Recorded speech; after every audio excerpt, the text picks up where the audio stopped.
Warning, the podcast you're about to hear has a unique conservative perspective and may be politically incorrect, containing some controversy in its message.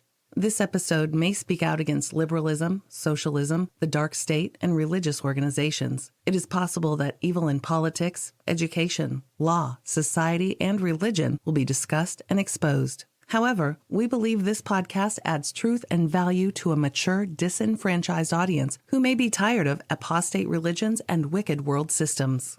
Listeners who are easily offended, overly sensitive, or have progressive leanings sympathetic to the topics we expose should be forewarned not to listen any further. We thank both those who choose to listen as well as those who choose not to listen. You've been warned. And now, let us get on with the show.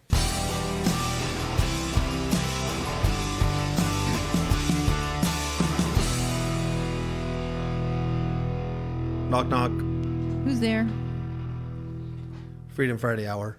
That was lame. It was a good joke, man. No, it wasn't, because I was supposed to say, Freedom Friday who or what, and then you were supposed to say your punchline. Oh, that's Oh, okay. What's the date? Today's date is January 12th, 2018. Yes, 12 days into the new year. Yep. Pretty soon it's going to be 2019. And we're all going to be living like the Thunderdome. It'll be January 12th, 2019. Yeah. And we'll play this back and go, ooh, isn't that weird? Isn't that weird? I said Thunderdome and here we are. Yeah. Thunderdome. It's crazy, man. So we're going to talk about, this is exciting because right here in our own backyard in Las Vegas, they're having this giant technological trade show. It's like huge. It's like one of the biggest ones in the world. It's called CES. I don't know what it stands for, but it's a giant technological trade show. Everybody who's anybody's there. Samsung, LG, Facebook, Google, and it's right here. And so we're going to talk about that and what happened because something's weird. Also, these scientists, they continue with the Gnostic lie of Genesis, where surely you won't die. God said you were going to die. All that nonsense. And, of course, 100% of the humans, 100% throughout history have died. Except the ones that are still living. We haven't died yet. So it's a lie. Surely you won't die is a lie. But you cannot convince certain humans of this, these scientists. So we're going to talk about what they're trying to do to stay. Yeah, because it's that alive. Same stupid spirit, that same prideful, arrogant spirit that thinks they can outwit God. Yep, they think they know better, and they're going to discover immortality, and his laws no longer apply. Bad news for those folks. Then there's a new generation of Satanists in Los Angeles. Come on. Really? And the article is really kind of more of an anti-Trump article. Like there's a lot of clickbait articles you read, and then all they do is talk about Trump. Well, have you noticed that you can even read an article about cooking, and somehow in that article there'd be something against Trump? Yeah. It'll say, throw some ginger and some cheese, and it'll make it taste real good. Unlike the White House right now, that tastes real bad. They'll say something like that. Don't use orange cheese. Don't use orange cheese. Because you know what that looks like. It's always like that. So it's funny because it's so blatant. You're like, really? But sometimes in these articles, there's actually information that I could use to then make fun of. So that's one of these things. So we'll talk about that. And then Roseanne Barr. Roseanne. Yeah, she's doing a remake, or the Hollywood producers are doing a remake of the Roseanne show. Because it was so good the first time. It's got to be good the second time. And we're going to talk about that a little bit. She actually plays a Trump supporter on this show. She plays a conservative, her and her husband, what's his name, Goodman? Ron Goodman. She actually plays a conservative because, like she says, that's what family's about, this fighting. So it's kind of interesting. But there's more to it because we're going to talk about the kid who plays her grandson on there in this agenda. All right, so that's where we're going today. If you so care to stick around on this journey. If not, I will never know anyway. Okay? Okay. So, Ms. KAPOW, I think you have a scripture for today. I do. Ow. Is that it? The owl scripture? It's one of the second shortest scripture in the Bible. Okay, the first one is Psalm 34:16 that says, "The face of the Lord is against them that do evil, to cut off the remembrance of them from the earth." Remember that when we read these stories. But Isaiah 5, I thought was a really good chapter to read, and the verses are real short. So here we go. "Now will I sing to my beloved a song of my beloved touching his vineyard. My beloved hath a vineyard in a very fruitful hill, and he fenced it, and gathered out the stones thereof, and planted it with the choicest vine, and built a tower in the midst of it, and also made a winepress therein, and he looked that it should bring forth grapes, and it brought forth wild grapes. And now, O inhabitants of Jerusalem and men of Judah, judge, I pray you, betwixt me and my vineyard. What could have been done more to my vineyard that I have not done in it? Wherefore, when I looked that it should bring forth grapes, brought it forth wild grapes. And now go to, I will tell you what I will do to my vineyard. I will take away the hedge thereof, and it shall be eaten up, and break down the wall thereof, and it shall be trodden down. And I will lay it waste. It shall not be pruned nor digged, but there shall come up briars and thorns. I will also command the clouds that they rain no rain upon it. For the vineyard of the Lord of hosts is the house of Israel, and the men of Judah has pleasant plant. And he looked for judgment, but behold, oppression, for righteousness, but behold, a cry. Woe unto them that join house to house, and lay field to field, till there be no place, and that they may be placed alone in the midst of the earth. In mine ears, said the Lord of hosts, of a truth many houses shall be desolate, even great and fair, without inhabitant. Yea, 10 acres of vineyard shall yield one bath, and the seed of a homer shall yield an apath.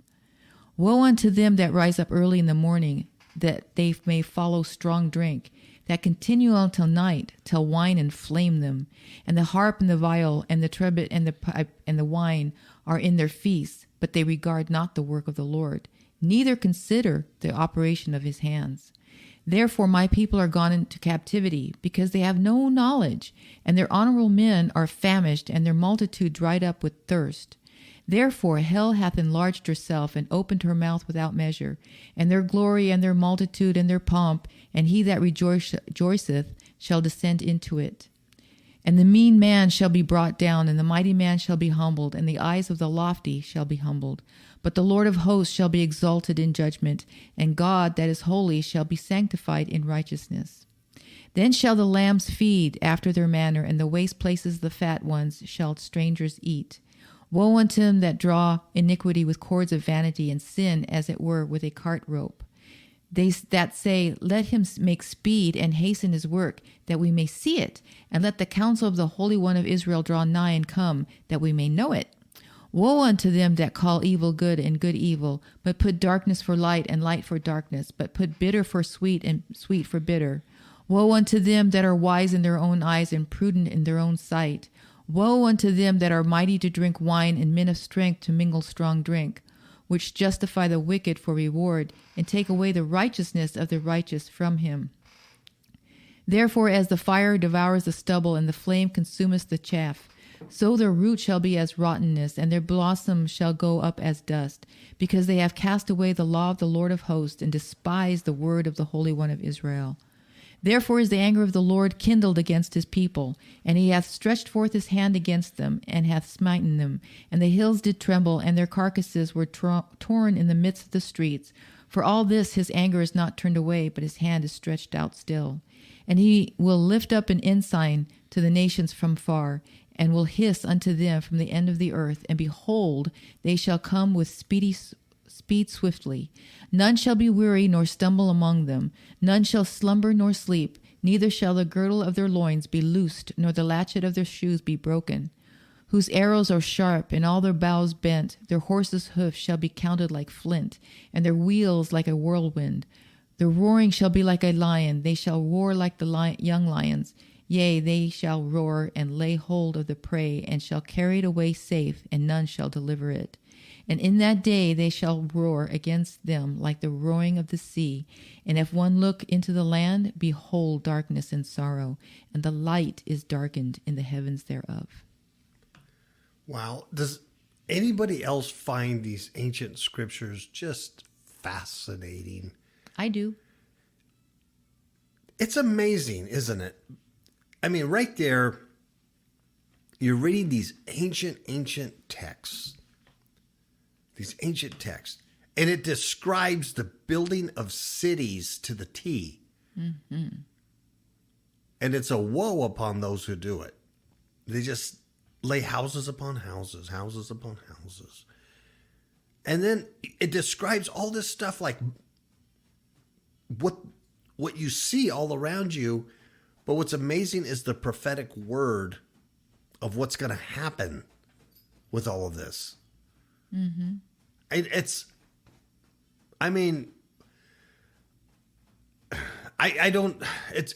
boggles my mind how we can ignore this. How we can be so distracted with so many other things and ignore these ancient scriptures that are telling you this is what's going down. Mm-hmm. Verse 13 is what scares me, where it says, therefore my people are gone into captivity because they have no knowledge, and their honorable men are famished, and their multitude dried up with thirst. And therefore hell has enlarged herself and opened her mouth without measure. Man, you know, the prophetic word, it's not linear. It's like cyclic. And I know all the beard scratchers and all the theologians and all the very smart guys who are scholars, would say, well, yes, Isaiah is prophesying, probably AD 721, the Assyrians, if not that, surely the Babylonian captivity, right? Oh, then it happened again in AD 70. Okay, so that's 3 right there. So to say that it's just linear or only happened once is foolhardy. These are universal truths. It's going down. It just amazes me how we don't look at this as any kind of truth or for any kind of help or guidance. That has no weight or value. Yeah, that's basically the word. Thank you. It's that was for, Israel. Sure. Yeah. It doesn't have value. Old Testament. Yeah. And even in a podcast like this, where we're talking about modern day culture and news and stuff, all that scripture that comes before it, probably to a lot of people, it doesn't have that kind of value. Mm-hmm. Let's get on with the reptilian stuff. So be it. That's what we shall do. This is interesting. Huh? Yeah. Get on with it. I mean, come on. Let's get on with the show. Yeah, I'm done fighting. Technology, very, very... Oh, I found out what CES stands for. Oh. It stands for Consumer Electronics Show. Thank you. How simple is that? CES. Oh, yeah. Consumer Electronics Show. Yeah. All the big wigs are there. Everybody's there. It's huge here in Vegas. Huge. Yep. Go humans. Go humans. And even today, I read an article that Facebook wants to put a camera and microphone in your home. True story. Zuckerberg has come up with something that is competing with the Siri or Alexa, all those personal assistant stupid devices that you go, play me a song about the blues, and then it finds you a blues song. What's the weather like today? Because you can't look out the window. I mean, anyway, so Facebook wants to, in fact, they're unveiling this. It should come out mid-year this year. But it's a 15-inch screen and a microphone. And it's for, what they say is for you to connect to your friends and family through video conferencing and get closer. That's So, right. yeah, and I'm thinking, how many retards are going to allow Facebook? Oh, and they're selling the thing for like $500, by the way. Oh, of course. So you're It's not actually, gonna be. you're actually paying to be spied on. I mean, this is You're giving them money to spy on you. yes, which is even better than 1984. I mean, you know what I mean? This is even better than science fiction could have even thought of. Where it's forced on you. People willingly give up their information, willingly do this. It's amazing. And it's just going to be incredible how many people get this in their homes and allow. Oh, it's a widescreen camera, by the way. A wide angle camera. I'm sorry, wide angle. And so it's going to view your home and you and there's a microphone and oh boy. Wow. Isn't this something?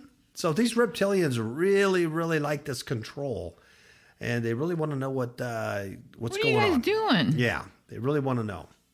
So anyway, this is the kind of technology that's going on. And we've talked about this before, but technology's really become its own religion. And a lot of it's worshipped in a great way, like idolatry.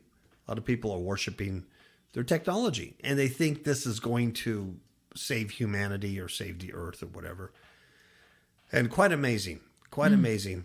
In fact, there was an article that I had posted earlier on Facebook about that, about technology being the new religion. But when I went to go look at it today, it disappeared. It's about some other stuff. Yeah, quite amazing. But anyway, it's on Facebook, the link. But when you hit the link, the story is no longer there. He's gone. Yeah. So this is from the Geek Wire, lights out at the Consumer Electronic Show. And the reason why I'm reading this is because it's like an omen. It's like one of those signs in the skies and in the earth. It's like an omen. Giant trade show plunges into darkness, and it knocks out Samsung, LG, and all these other booths. And here's what's amazing. All the technology in the world can't keep the lights on. What's up with that? What good is it to have your iPhone 10 and your little tablets and Alexis and the new Facebook personal assistant if you don't have electricity?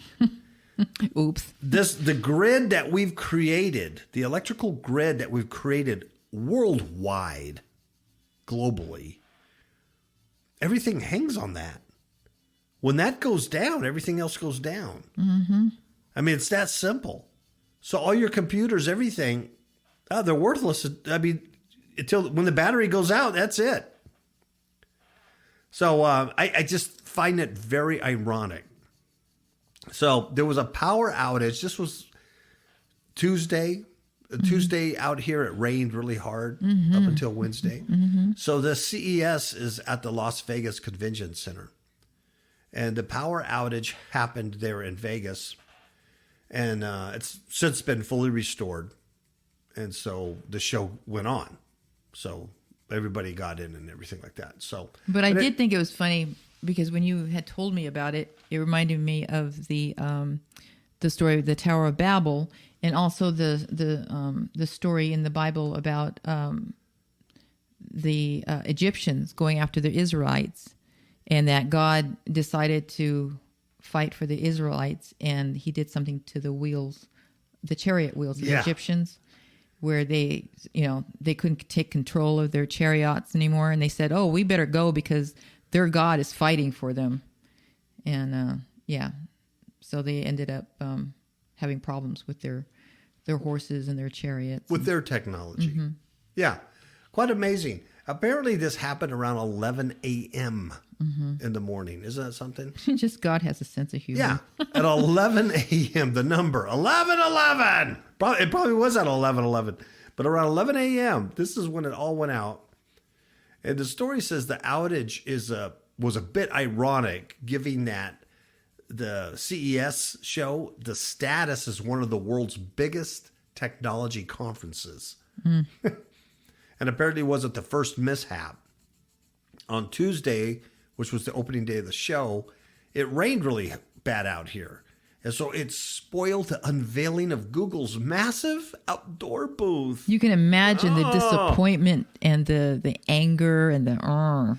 And here it is again, just like you had mentioned about Egypt and it going dark there and their technology failing with the chariot wheels and everything. Well, here's Google, and they've set themselves up. I mean, the engineers there have set up technology to be a god and a new religion. And so they set up this massive booth outside, and man, we're going to wow the people, and we are gods and everything. And guess what? Well, the creator God says it's going to rain.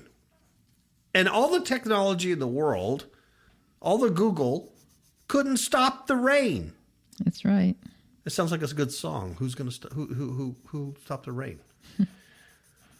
So anyway, I just find that very, very ironic. Yeah, for sure. And so all these people were in the in the convention center. A lot of them had their phones in charging stations. I guess that's a thing. I can't relate to that because I'm one of those old farts. That, yeah, I'm an old fart. Every night, every night, it's weird. But I plug my phone into the charger and I let it charge every night. So in the morning, I look at it and it's full. It's weird. And then, because I'm an old fart, I don't watch videos all day and do all that stuff either on my phone. So usually by the end of the day, I got still quite a bit of battery in it because I just kind of carry it around as a pocket computer, when you need it. But, because I'm old. But apparently there's a thing as a charging station. So you're running around all day using your phone and your phone battery goes low. And so you need to charge it. And so these people had their phones in charging stations. And when the power outage went out, they had to, get booted out. And then they didn't have their phones. Oh. How could life go on? I know it. I don't know. So Nevada Power, they're the ones who got it back, and restored power after a couple of hours. And but man, what they said is these electronic giants like Samsung, LG, and you could tell people the little thing about your LG washer. I hate that. When I get done here, and why you hate it. But anyway, Panasonic, all these people suddenly lost power to the booths. And this was about 11 a.m., a little after 11 a.m.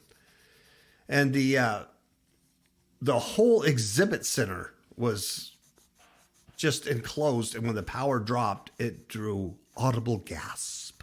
People were like, oh. And a lot of people thought, man, it's a surprise announcement. But then they realized, we can't see. So, so those people that did have their phones took their little lights out and found their way out. And anyway, so I only read it because I think it's very ironic, that would happen. And that the rain would rain on Google and they couldn't stop it. And when the grid goes down, the grid goes down. Yeah, it just goes down. Anyway, not too long ago, we bought a new washer and dryer. And we got an LG brand. The LG brand, and we get, the whiz bang, dryer that does all this stuff. In fact, this one is it's one of those smart ones that if you have an Android phone or whatever, you could do something with it with the app. I don't know why you would connect your phone to your washer, but it's capable of doing that. But trust me, we don't. Because we're old. We just want to push the button and wash clothes. I really don't.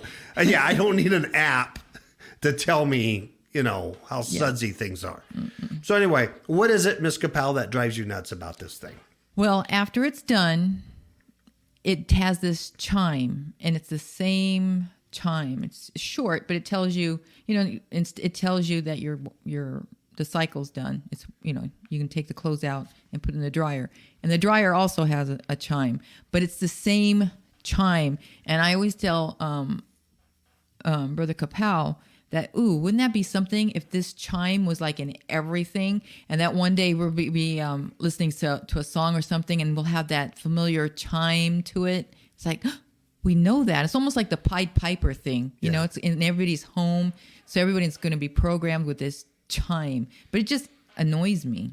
It's like one day the Antichrist is going to come on scene whistling that chime. Tune. Yeah, I can't even do the tune, but it's da da da da da da da da, something like that. And every time it comes on, she goes, "I can't stand it." It's a really pleasant little melody, but she can't stand it. But there's probably something sinister about it, Yeah, because why would I be irritated with it? I don't know. It just like when we used to watch that one show and they had all that fireworks at the beginning, all that popping with color and stuff. Oh, yeah. And I couldn't watch it. It just really bothered me. Yeah. So I think there was some subliminal stuff that was being spewed out of there. Definitely there was on that. So who knows? Who knows what that little melody is or that little chime? But you're right. It's strange. Something, though. Why would it irritate you? Yeah, it's a very pleasant, sound. It's not like it's grating. It's not like a buzzer or anything, but it annoys me. Yeah, exactly. So, but when we're at the store, picking this thing out, we didn't get to hear the chime. We didn't hear it until we bought it. Yeah. So anyway, speaking of scientists and people who make things, this is from the New York Compost. Scientists could one day make humans immortal. That's the headline. Yes, it's amazing. In 1967, a man named James Bedford. Yes, he was a psychology professor at Glendale College in California. And he died of cancer. He's dead, Miss KAPOW. Yep. But you know what?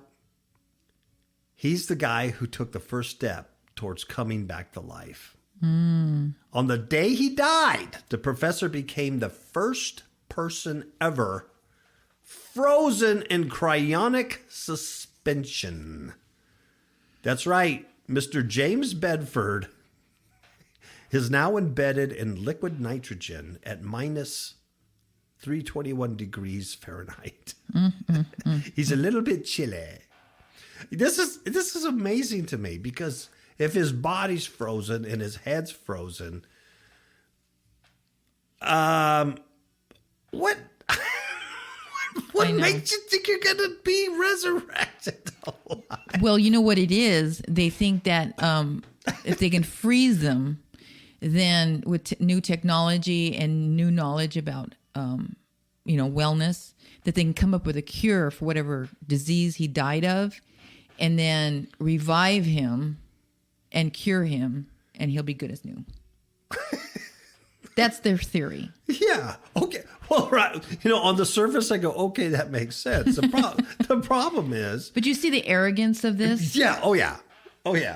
I mean, the thing is number one, how is that going on our disease curing front? Yeah. Not too well. Right? I mean, how many, like, I just read these articles about this big technological show. How many companies are there going, step into our, I don't know, wart removing machine, and now we're going to get rid of warts because we have that, or step into our, diabetes machine and you won't have diabetes anymore. We're not doing too good on that front because there's a lot of money to be made in big pharma. Yeah, very much. So anyway, and that's the first issue. The second issue is, even if you could come up with the cancer cure with this guy, he's been frozen at 321 degrees minus. Where the heck is his spirit. Where's Spirit, the yeah. animating life? I'm not even talking Christianity about spirit and soul. I'm just talking about that spark of life that animates a living creature. Miss KAPOW, where the hell is that right now? Yeah, exactly. Hell, yeah. Okay. Bedford was neither the first nor the last to attempt this. He's trying to beat death at his own game. This guy named Michael Shermer wrote a book called Heavens on Earth. Heavens on Earth. The scientific search for the afterlife, immortality, and utopia. And he talks about scientific advancements, Miss KAPOW, exploding at an exponential pace. And so they're trying to put the Grim Reaper out of business. See, all they're doing is building their Tower of Babel. Yeah. And it only takes God just to do a little flick, and it's going to come. It rains. It rains, and Google can't unveil their big, beautiful outdoor Google display. The lights go out, and everybody panics. And, you know, those that have half a brain would realize, you know what? All this technology is just, if I can't plug it in the wall, it's not going to work. Mm-hmm. Oh, man. Well, Yeah. here are three ways. Scientists are striving for immortality. And they're getting close. They're getting close. They're getting so close it would even amaze Bedford if he ever wakes up. Yeah, and who's the other one is Walt Disney. Walt Disney's cryogenically frozen. And I forget his first name. His last name is Williams. He used to be the owner of, I think, the San Diego Chargers. Oh, okay. I don't Something know. like that. There's a freeway named after him in San Diego, California. Remember? Oh, the Ted Williams Parkway. You know, Okay, when you go yeah. on the 15 to go south towards San Diego, Okay. it's the Ted Williams Parkway. That's Ted Williams. His head is cryogenically frozen also. Nice. Yeah, one day he's going to wake up and he's going to go, wow, they named a freeway after me. But they're going to tear it down because they're going to have flying cars by that time. Oh, we're gonna have self-driving robot cars. Cryonics. That's the first way they're trying to beat the Gnostic lie told to humans way back when in the garden by the serpent, which said, did God say you're going to die? Nah. He didn't say that. Did he say, really? That's what he said? That's seriously, is that what he said? If you partake of what I'm going to partake of you with, you're going to die? You don't even know what dying is. Give me a break. Come on. So that has never changed. It's the same lie. It's a Gnostic lie. It's been going on forever. It's not true, obviously. Tell me if you know somebody who's died that's not dead. Huh? You can't.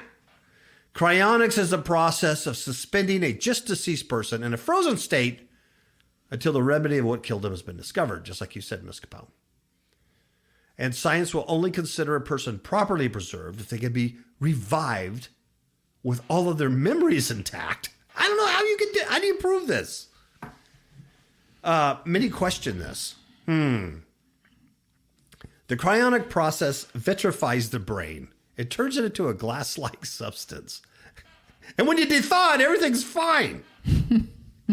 If you did that to a pot pie, no, sir, if you did that to a pot pie, let's take a chicken pot pie, and you turn it into a glass-like substance, and then you defrost it. I wonder if you can still eat it. I don't think so. I wouldn't want to eat it, but these guys say you'll be fine. Yeah, I don't think so. Yeah. Anyway, a lot of people say this is crazy. They think it'd be utterly amazing if this change to the brain's chemistry didn't destroy the synapses that hold memories. And that's the guy who wrote this book. He's questioning this. He goes, one major champion of freezing is Ralph Merkel. I wonder why. He happens to be a board member. Ooh, dogs. At the Elcor Life Extension Foundation cryonics facility here in Arizona. And he says, having performed The first human cryopreservation in 1976, Elcor now has 153 deceased idiot patients frozen in its facility, including Bedford. That's where he's at. So if you want to go see Bedford, he's in Arizona. And almost another 1,000 people have made arrangements to be preserved. Isn't that sad? That you love this place so much. This is all you have. That you don't want to leave it. There's nowhere else to go. You're not a sojourner here. You actually live in the prison. You're part of the prison population, and you love it. I think that's some sad stuff. Yeah. Yeah. So between Elcor and the Cryonics Institute in Clinton, Michigan, there are at least 290 people cryonically frozen in the U.S. Wow. So he says, here's what Merkel says. Remember, he's on the board of this place. He's 65 years old, so he's getting close to being frozen himself. He said, critics of cryonics are like those people in the early 1900s who believed mankind could never reach the moon. Yeah.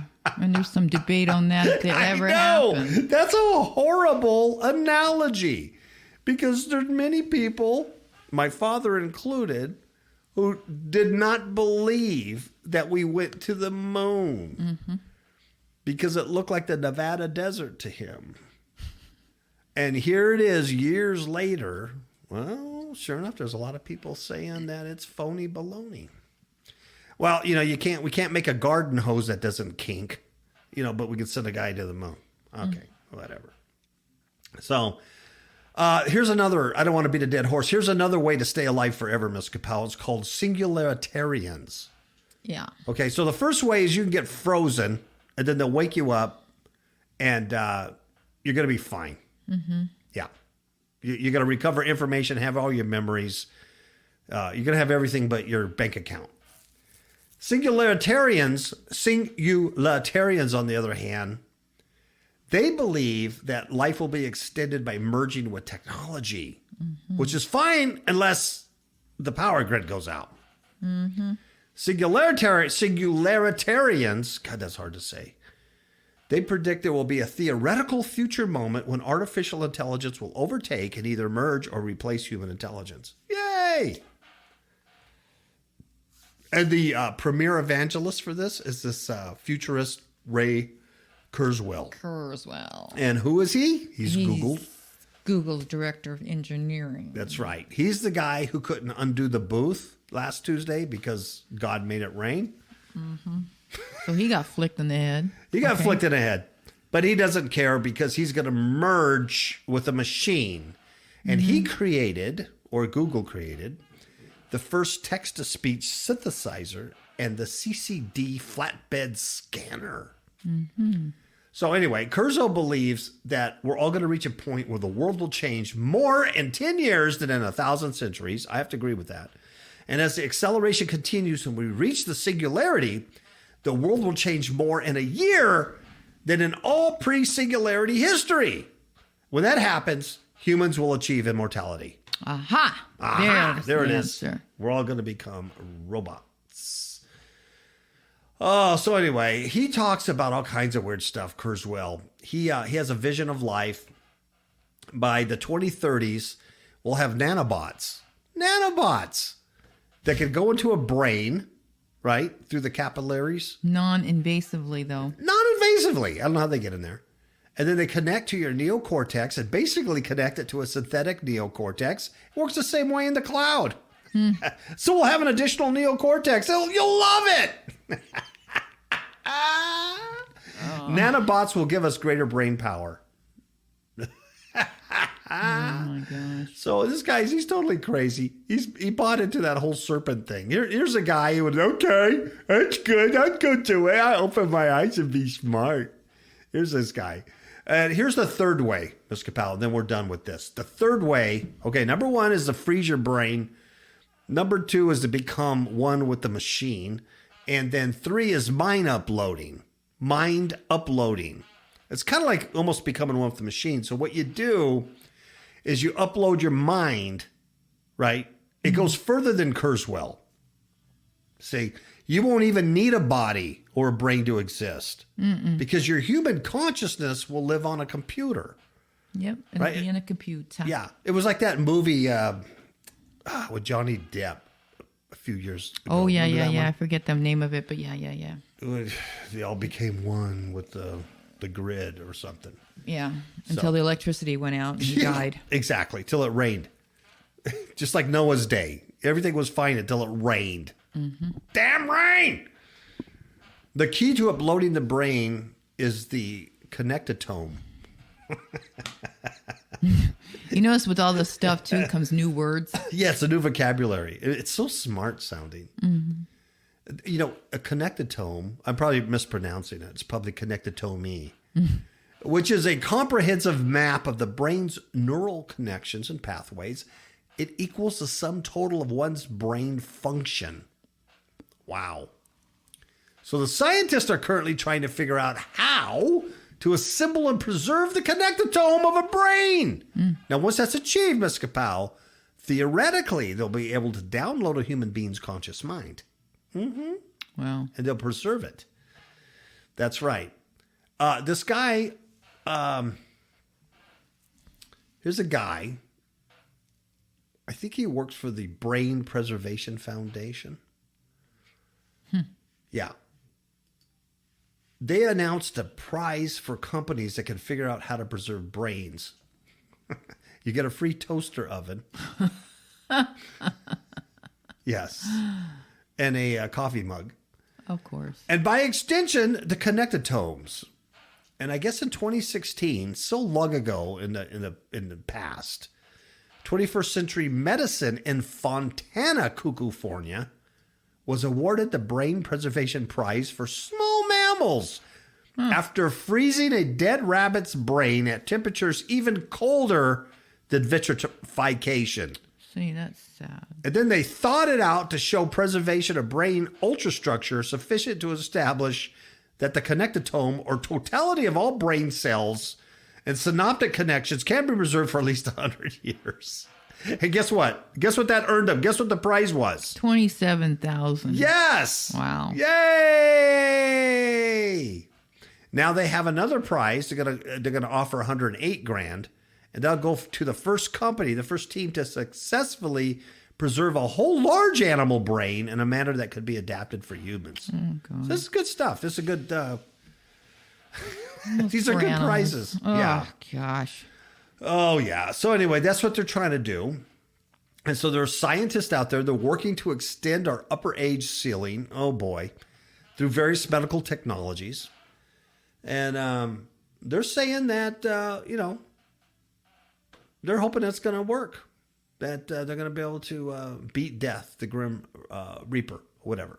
Now, those are 3 ways scientists could one day make humans immortal. As you all know by now, I am not, and neither is Ms. KAPOW, a scientist.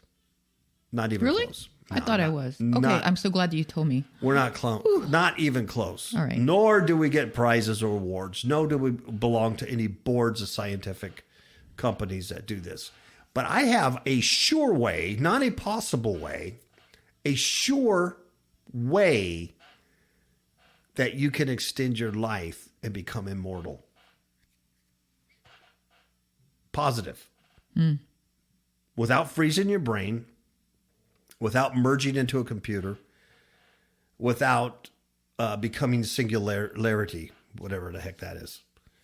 I got a positive way, has no scientific jargon behind it or anything.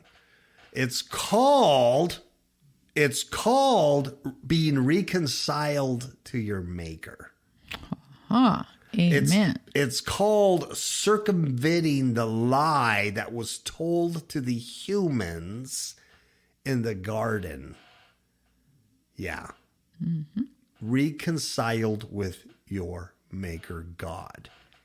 You want immortality? You look into that. It's a sure thing. That's right. And then you'll realize, like Trump says, this place is a poop hole. I want to get out of here. Let's take a commercial break, Ms. KAPOW, and we'll be back for one last story. Oh, we have 2 more stories, We do? Jerry. Okay, well, here we go. Hello, KAPOW radio show listener.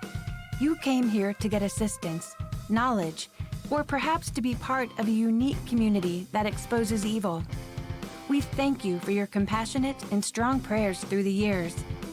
Since 2011, we have had over 370,000 listens to over 1,000 episodes of free Bible teaching and spiritual commentary. However, we are experiencing rising production costs within our podcast hosting platforms, free apps, online advertising, website hosting, and aging equipment. We continue to finance the cost in order to bring a unique biblical message to the listener free of charge. You can share in that work while expanding the message to new global audiences. Would you consider a small donation? Share because the world has become much darker and needs to hear truth. It only takes a minute by going to the desktop sites of kapowradioshow.com or fifthhookmedia.com and clicking the donate button. We thank you in advance for any small amount that is placed upon your heart and for joining us in the kingdom against powers of wickedness. All right, Ms. Cabell, we're back. So we are. What's going on now? What do we have now? The next story is a new generation of LA Satanists finds community in blasphemous times. Yeah. Blasphemous times, they mean the Trump presidency. But never mind that. Just look at this new generation of Satanists. And it's so true. Oh, yeah. Oh, yeah. Let's see. There's this gal. The story is this guy and this gal, husband and wife, they're standing near a bleached human skull. Their teeth, its teeth locked in eternal rectus, whatever that means. From the altar, this gal lifts up a sword and she drew points across his chest while a circle of onlookers watched. An organist played eerie minor key chords.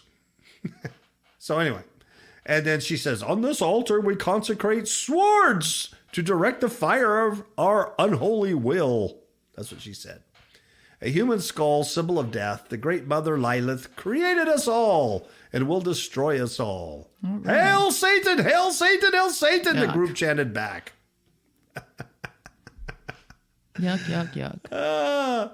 Well, this couple, the Jameses, they look like they're what, in their mid-20s, early 30s maybe? Yeah. They're young. The Jameses had planned the ritual as a climax of a low-key house party, included dozens of friends associated with ritual magic. Artists, writers, rock musicians who freely mingle occult vocabularies, Satanists, coven, witches, none taken too literally. But a bigger moment came a few hours later when the word circulated that Charles Manson had died. Oh. Far from mourning a man whose crimes burned satanic imagery into the American mainstream, everyone cracked beers in celebration and jammed on psych rock tunes. Yeah. This gal named Bonnie Bloomgarden, she's the singer for a band called Death Valley Girls. Yeah. She's really good, too. She joked that Manson's spirit would be reincarnated as a small dog and that she'd probably accidentally adopt it. That's just, okay, whatever. Yeah, well, I mean, okay. You don't want to freeze this brain. I'm just saying. This is one of those ones you don't want to wake up. You don't want to be a cookie in your computer. No, you don't want to be a cookie in your computer. No, nope. It was a great night for heterodox generation of new self-described Satanists who are upending old Rosemary's Baby and helter-skelter stereotypes in service of radical politics, feminist aesthetics, and community unity in a divisive time of Trump. So what right there, you've got these new Satanists, basically their new generation, they're young, stupid people, following Satan, but it's tied into radical politics. Radical politics. Yeah. See, and they're so ignorant that they don't even know that it's politically incorrect to be called a Satanist. They'd rather be called a Luciferian. Yes. Okay. Yeah, that's much better. You know what I'm saying? Yeah. Okay. Yeah. Feminist aesthetics. So the Me Too crowd, they're into the feminism. And then unity. Unity. We're all the same. We're all the same. As long as you agree with us. Yeah. Then there is no unity. So anyway, it goes on and it slams Trump and all this stuff. And it's all Trump's fault. And because of this, these weird people are rediscovering Satanism's imagery and rituals in Los Angeles. Yeah. And they love it. It's all Trump's fault. And it says the new take of Satanism is much more feminist than nihilist. It's flexibly self-aware. I like that. Flexibly. And better versed in internet culture than Orthodox theology. Yay. These are really brilliant people. Mm-hmm. So they say in terms of the aesthetics of the occult, it's everywhere you look. There are so many young women, especially who use occult imagery to define their identity. Yeah, you see it everywhere. And a person wrote or directed a film in 2017 called The Love Witch. And it beautifully revamped 70s Technicolor genre films of our era of why misandry and new social movements. I don't know. So whoever's writing this is kooky too, because they keep Yeah, writing. she says, what I'm trying to do is to transform the witch from a figure of male fear and fantasy into a figure of female power and sexuality. For some women, it represents healing, and for others, raw power, and for others, the freedom to be unorthodox or to find their own spirituality outside of the family system.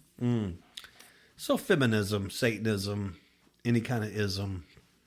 Yeah. Yeah. It's important for women to try to reclaim our images for ourselves. Really? I'm going to take you back to the garden with the serpent approaching the woman and saying, what do you say? You ain't going to die? Surely you ain't going to die. There's only one way to reclaim your image. It's the same way you gain immortality. You got to reconcile to your creator God. That's the only way. But anyway, so these people, they're all excited. They become Satanists. A lot of people are joining their covens and witch groups. They're all happy, and they're fighting the political times. They're fighting Trump. They're Basically, it's nothing more than rebellion. yeah, and they said that they go in these times. A lot of people want to not feel helpless. And Lucifer was the original rebel angel. Well, there you have it. So they really don't follow Aleister Crowley's thelemic spiritual thought, or even Anton LaVey's Atheist Church of Satan.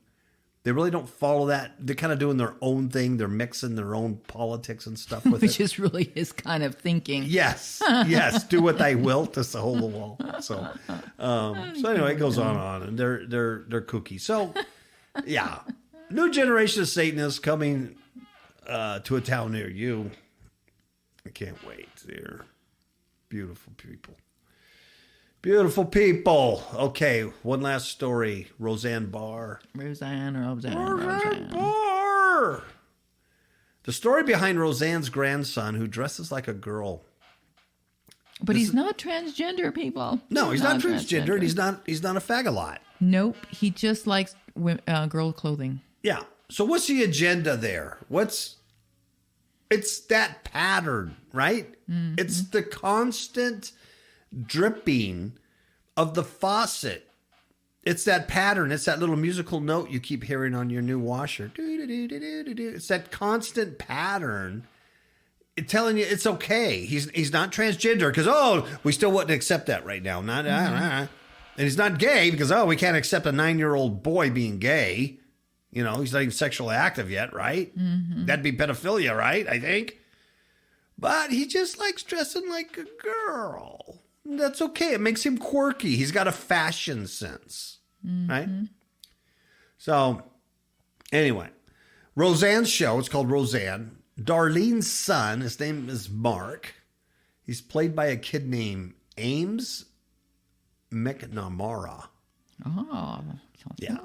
Well, the character likes to dress up in girls' clothing, but it would be wrong to assume the 9-year-old character is transitioning or is gay. So, they asked Entertainment Magazine, which is very, very good, asked executive producer Sarah Gilbert. And Sarah Gilbert's gay in real life. Oh, really? Yeah. Oh, okay. To explain why she created the role of Mark and what fans can expect of this story arc when the reunion begins in a 9-episode run on March on ABC. I'll be there watching it every day. You won't. I don't even have ABC. I don't think. Yeah, but you won't. Is be it on watching basic this. cable? I have no idea. That's all I got. Entertainment Weekly says, does Mark see himself as a girl? And Sarah says, he doesn't.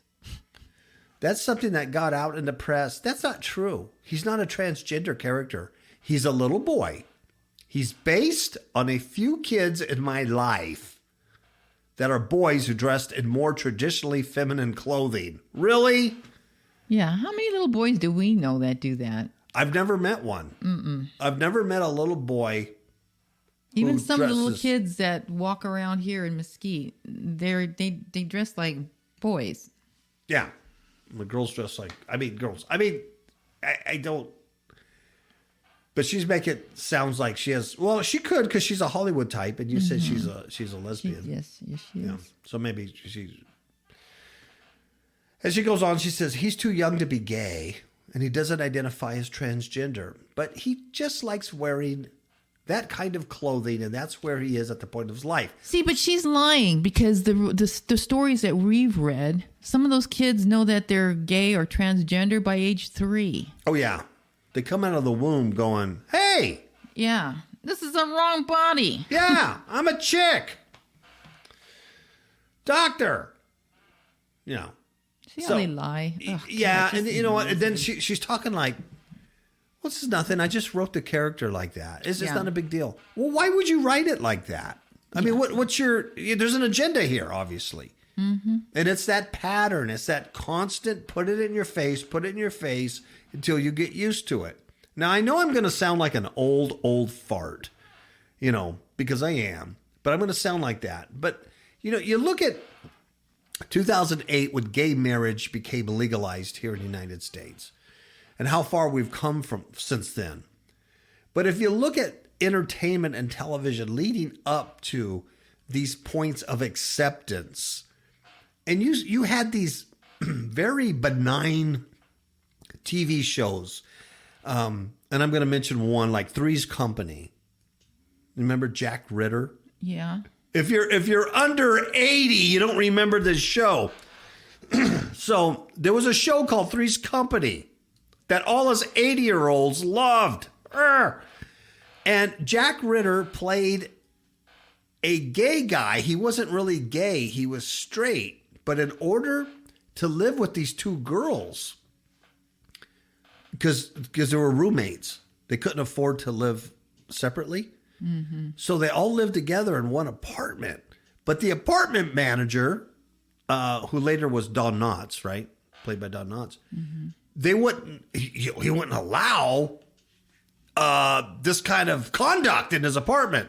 So that's how far back I'm going. There was like this moral dilemma, right? Mm-hmm. So it was better for him to claim he was gay so he could live with these two girls.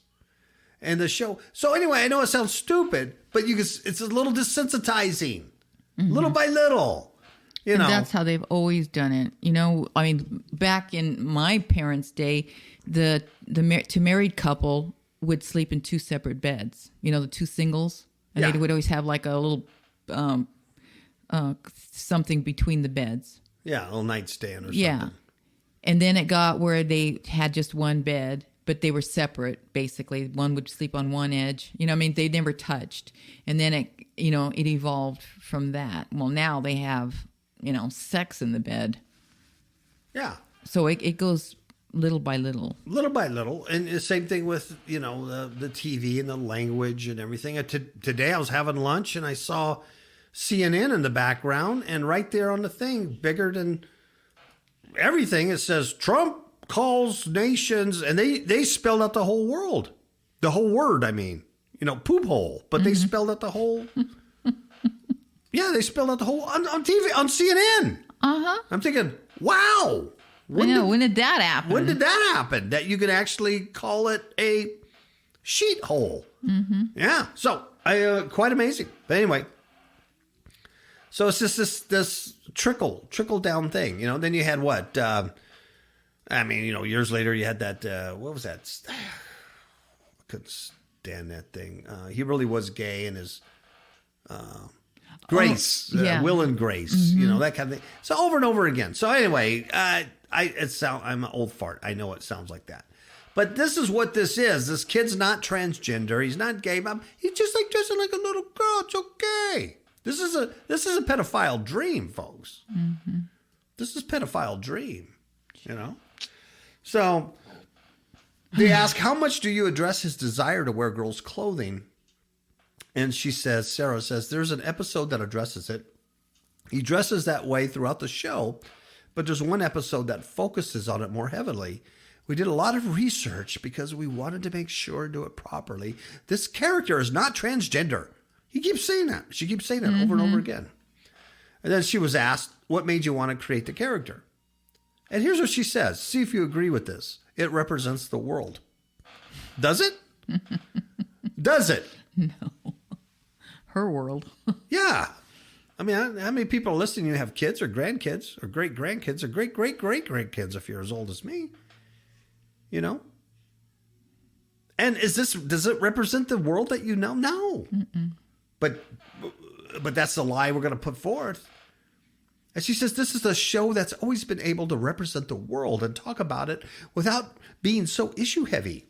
Yeah, we're making it fun and light. Yeah, we can do it through the dynamics of family. And then she says, I know kids like that. And it seems like a great character. Really? One kid in particular that I know is so sweet, funny, charming, and great.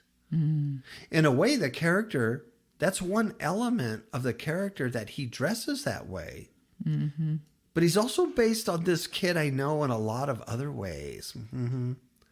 I don't want to pigeonhole him and say just because he dresses this way, that's the only thing about him. He happens to dress that way, but now check this out. He's an amazing, creative, brilliant kid, which you will see. And so is the kid, Ames, who plays him. Mm-hmm.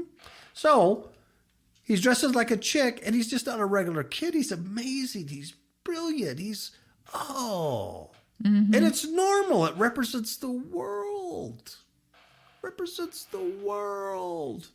So, when they're not busy dressing like a little girl and being a Satanist in L.A., and trying to upload their brain in a cryogenic computer, there you have it.